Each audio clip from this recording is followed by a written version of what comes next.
Assalamualaikum warahmatullahi wabarakatuh. Alhamdulillah wassalatu wassalamu ala Rasulillah wa ala alihi wa sahbihi wa man wala. Allahumma salli wa sallim wa barik ala nabiyina Muhammadin wa ala alihi wa sahbihi ajma'in, amma ba'd. Teman-teman sekalian, kali ini kita akan melanjutkan tafsir surah Al-Ghasyiyah, yang mana kita semalam ataupun di video sebelumnya kita membahas tentang surah Al-Ghasyiyah, tapi sampai ayat 7 saja. Pada hari ini kita akan membahas sampai ataupun mulai dari ayat 8. Oke teman-teman, Allah Subhanahu wa taala mengatakan di ayat yang ke-8, wujuhu yauma idzin na'imah. Setelah Allah menyebutkan keadaan orang-orang yang ada di neraka, wajah mereka tunduk karena kehinaan, karena mereka merasa menyesal apa yang telah mereka lakukan di dunia. Maka Allah menyebutkan setelahnya tentang keadaan orang sebaliknya. Di antaranya adalah orang-orang yang sangat berseri-seri wajahnya. Wujuhu yauma idzin na'imah, bukan tunduk karena kehinaan, wajahnya itu berseri-seri. Bahkan bukan cuma berseri-seri, yaitu adalah mumtali', yaitu bersinar. Ini adalah merupakan keutamaan orang-orang yang berbakti dan beribadah kepada Allah Subhanahu wa taala. Wujuhu yauma idzin na'imah, pada hari itu wajah mereka berseri-seri. Na'imah ini adalah sebuah cahaya, teman-teman. Jadi saking berseri-serinya wajah mereka orang-orang beriman di hari kiamat nanti itu sampai-sampai bercahaya. Sebagaimana Allah mengatakan di ayat yang lain, ta'rifu fi wujuhihim nadratan na'im. Kalian akan mengetahui wajah mereka orang-orang yang soleh, orang-orang yang beriman kepada Allah, itu nadratan na'im, yaitu wajah yang bersinar berseri-seri karena mendapatkan nikmat dari Allah Subhanahu wa taala. Lisa'iha radiyah. Kenapa mereka berseri-seri? Kenapa wajah mereka itu berkilau, bercahaya? Kenapa kira-kira teman-teman? Lisa'iha radiyah, karena mereka telah ridho dengan apa yang mereka dapatkan. Ini adalah hasil usaha mereka. Wa allaysa lil insani illa ma sa'a. Manusia itu, kata Allah, tidak akan mendapatkan kecuali apa yang telah ia usahakan. Dan orang-orang di surah Al-Ghasyiyah ini Allah katakan mereka ridho, lisa'iha radiyah. Bagi apa yang telah mereka kerjakan, mereka ridho terhadapnya. Ya, karena mereka, teman-teman, apa yang akan didapatkan mereka, yaitu adalah fi jannatin 'aliyah. Karena Allah Subhanahu wa taala akan memasukkan mereka ke dalam surganya yang tinggi. Ai murtafi'ah, artinya tinggi. Ya, surga yang tinggi diberikan kepada mereka. La tasma'u fiha laghiyah. Mereka di dalam surga itu tidak mendengarkan kata-kata yang tidak berguna, kata-kata yang tidak bermanfaat. Sebagaimana juga Allah katakan di surah Al-Waqi'ah, la yasma'una fiha lagwa wa la ta'thima. Orang-orang yang tinggal di surga, orang-orang manusia yang telah menginjakkan kakinya di surga, la yasma'una fiha lagwan. Laguan adalah sebuah kata-kata yang sia-sia, permainan yang tidak ada gunanya. Wala ta'sima, kata-kata mereka tidak ada lagi mengandung dosa, teman-teman. Kalau di dunia banyak permainan, banyak gurauan, banyak candaan kita yang mengandung dosa, mengandung kepahitan, mengandung kesengsaraan, mengandung sesuatu yang negatif. Dan juga banyak dosa-dosa kita di dunia dengan perkataan, tapi di akhirat sana ataupun di surga Allah Subhanahu wa taala orang-orang di sana tidak akan pernah mendengar kata-kata kotor lagi. Apa yang mereka dengar? Illa qila salaman salama. Mereka hanya mengucapkan salam, keselamatan atas kalian. Salamun alaikum tibtum fadkhuluha khalidin. Di ayat yang lain Allah katakan, keselamatanlah bagi kalian, kalian telah berbuat baik di dunia.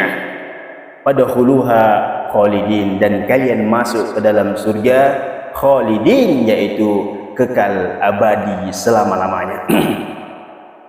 Allah Subhanahu wa taala mengatakan tadi adalah la tasma'u fiha lagwa la tasma'u fiha laghiyah.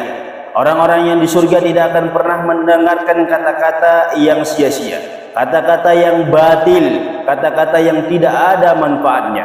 Fiha ainun jariyah. Di dalam surga itu ada mata air yang jariyah mengalir. Walaupun di sini disebutkan dengan ainun, itu bentuk mufrad, tapi ini adalah jamak ataupun isim jenis ya teman-teman. Tujuannya adalah banyak di sana air yang mengalir. Bukan cuma satu air di surga itu, banyak. Tajri min tahtihal anhar, di bawahnya ada sungai-sungai yang mengalir. Bahkan di dalam surga Allah Subhanahu wa taala sebutkan ada sungai yang dari airnya terbuat dari susu.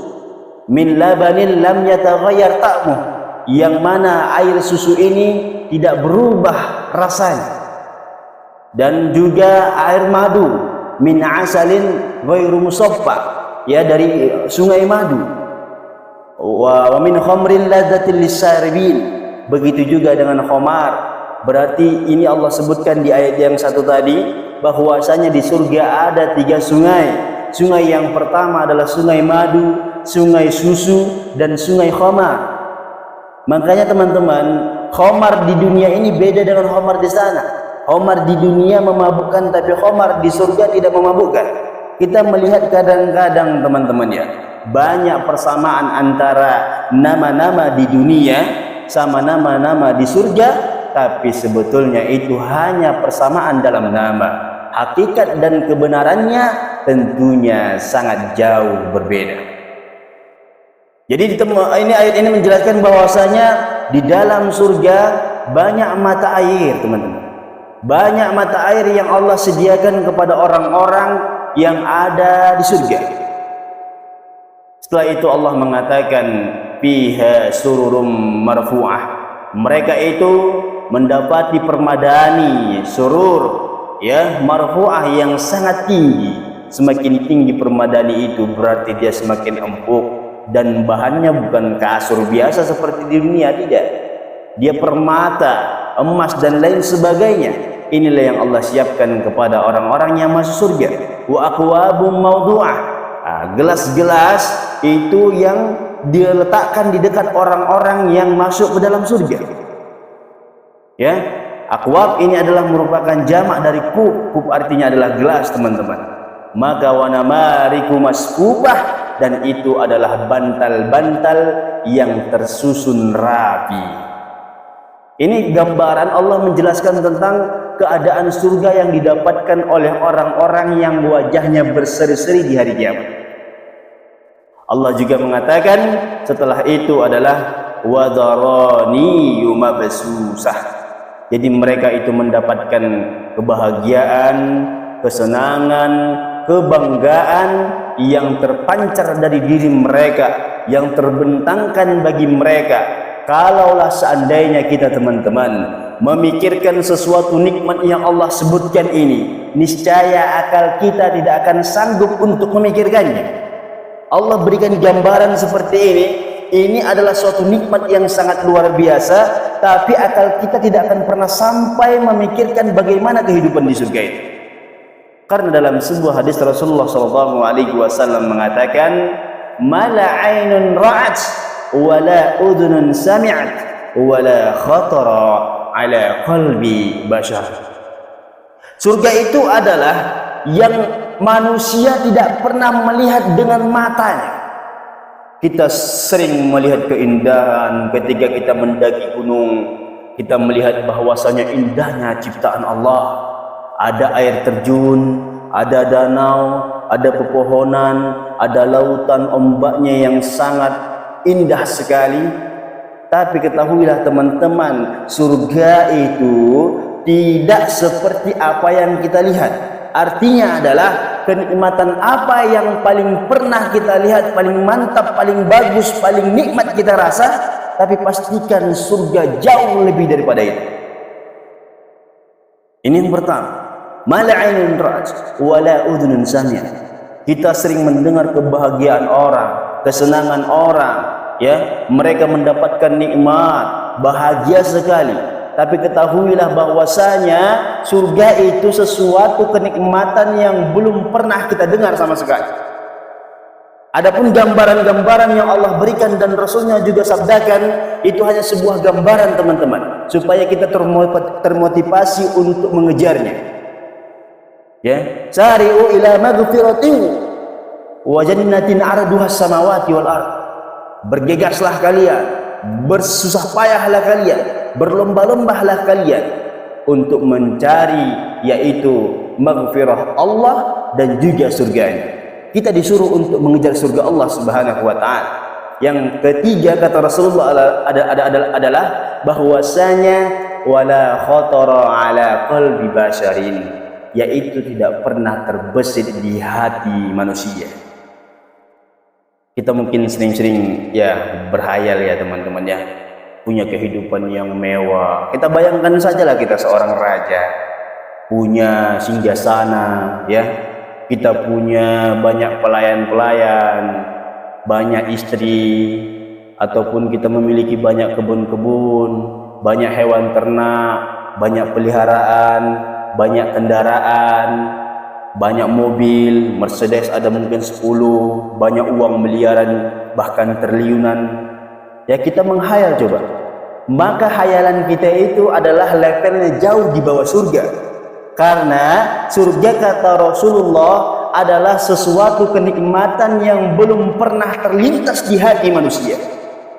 Kalau ada kenikmatan yang pernah terlintas di hati manusia, pastikan itu bukan surga, dan surga jauh lebih nikmat daripada itu. Inilah motivasi bagi kita teman-teman, bahwasanya Allah Subhanahu wa taala ya memberikan kita motivasi, diberikan Allah gambaran ada dua manusia ataupun keadaan manusia nanti di hari kiamat, ada yang tunduk, ada yang berseri-seri. Tunduk karena kehinaan, berseri-seri karena gembira mendapatkan nikmat Allah Subhanahu wa taala. Orang yang tunduk, dia malu kepada Allah, dia takut kepada Allah, dan di depannya ada neraka yang siap melahap dia. Neraka jahanam sangat panas. Rasulullah mengatakan dalam sebuah hadis bahwasanya neraka jahanam itu 70 tingkatan ataupun 70 panasnya gitu. Jadi satu Allah turunkan ke dunia, jadi 69 kali lipat nanti Allah akan lipat gandakan api dunia ini sebanyak 69 kali lagi panasnya. Itulah yang akan membakar manusia ataupun jin yang masuk ke dalam neraka. Bahkan kata para sahabat ketika itu, satu api dunia ini saja ya Rasulullah sudah cukup untuk membuat manusia itu hangus sehangus-hangusnya. Bagaimana seandainya jikalau api dunia ini dilipat gandakan panasnya 69 kali lipat, dan itulah yang membakar manusia, dan manusia yang tinggal di dalamnya tidak akan pernah mati untuk selama-lamanya. Na'udzubillah summa na'udzubillah min dzalik. Inilah keadaan orang yang pertama yang kita bahas di video sebelumnya, dan Allah ini berikan penjelasan di ayat seterusnya ya, yaitu tentang keadaan orang yang mana mereka terbebas dari api neraka. Mereka mendapatkan nikmat dengan hasil usaha mereka. Mereka bersusah payah di dunia, capek solat 5 waktu, membaca Al-Quran, mengerjakan amal soleh, berbakti kepada kedua orang tua, ya bersilaturahim dan lain sebagainya. Mereka ketika bersalah minta ampun kepada Allah, beristighfar kepada Allah, semua mereka lakukan. Namun teman-teman, ketika mereka mendapatkan hasilnya ini, mereka akan lupa kepayahan dan kepedihan yang mereka lakukan ataupun yang mereka alami sebelumnya. Ini adalah gambaran bagi kita teman-teman. Mudah-mudahan kita tidak termasuk di ayat-ayat yang pertama yang wajahnya tunduk.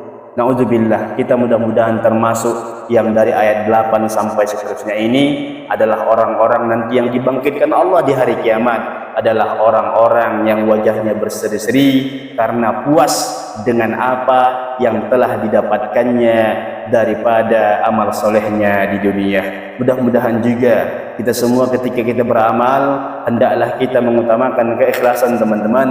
Dikit ikhlas itu jauh lebih baik daripada dikit tidak ikhlas, kan gitu. Oke teman-teman, kalau ada yang salah mohon dimaafkan, kurang lebih saya mohon maaf. Subhanakallahumma wa bihamdik, asyhadu an la ilaha illa anta, astaghfiruka wa atubu ilaik. Assalamualaikum warahmatullahi wabarakatuh.